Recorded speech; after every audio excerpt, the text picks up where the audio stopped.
സുരേഷിനെ നോക്ക്, ആ ഫ്ലഡ്ജിലെത്തി. ഇപ്പൊ ഈസ് എന്താ റൺവേയിലായി, ലാൻഡ് ചെയ്തു, റൺവേ ഈ സ്മൂത്തായിട്ടങ്ങ് പോയാൽ. അപ്പൊ ഇങ്ങനെ കൂടെ നിൽക്കുന്നവരെല്ലാം ഇങ്ങനെ ഉയർത്തി ഉയർത്തി ഉയർത്തി ആ മനസ്സ് വേണം അതിനാണ്.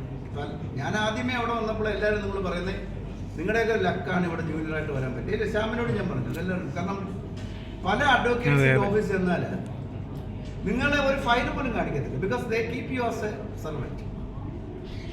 സുരേഷ് ഞങ്ങളെ വരുന്ന രണ്ടാമത്തെ ദിവസം പോയി വാദിക്കാൻ പറയും. പിന്നെ എത്ര വഴക്ക് ആ ശ്യാമിനെ പറഞ്ഞിട്ടുണ്ട്. വേറൊരു പയ്യൻ വന്ന അവനെ എന്ത് വഴക്ക് പറയുക. കാരണം ഇവർക്ക് വേറൊരു സാധനം ഉണ്ടായിരുന്നു, ഒരു പേര് ഞാൻ പറയുന്നത് ചെറുത് ഞാനങ്ങോട്ട് കയറിയുള്ളൂ. എനിക്ക് എക്സ്പീരിയൻസ് ഉള്ളത് പറഞ്ഞു ഒരു കേസ് വാദിക്കാൻ ഞാൻ എത്രയോ വർഷം 5-10 വർഷം കൊണ്ട് ഒരു വലിയോട് വാദിയാണ്. സബ്ജക്ട് ജഡ്ജിയുടെ മുമ്പിൽ ഒരു സബ്ജക്റ്റിന്റെ മേൽ സെക്കൻഡ് കോർട്ടിൽ ഒരു ഫയൽ ഇരിക്കുക.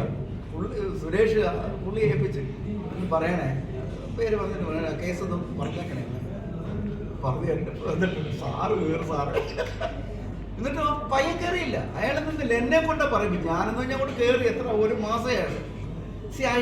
ഒരു ഇൻഹിബിഷൻ, അതായത് ഒരു വിഡ്രോവൽ പ്രോസസ്, അത് അഡ്വക്കേറ്റ് നല്ല കയറി അങ്ങ് താങ്ങാം. ശ്യാമൊക്കെ മിടുക്കനാക്കാൻ ശ്യാമിന്റെ ഹാൻഡ് റൈറ്റിംഗ് മാത്രമേ ഉള്ളൂ ഉച്ചരാടിക്കടിക്കുന്നുള്ളൂ.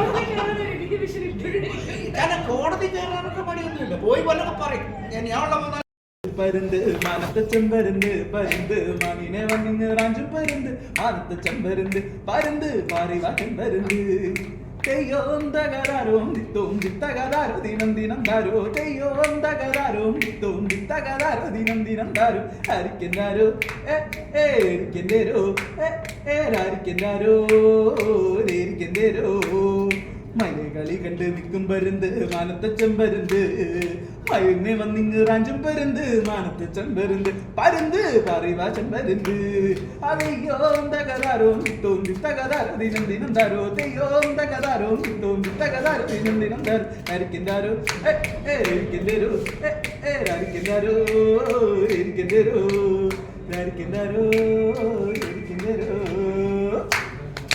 വെരി ഗുഡ്, നല്ല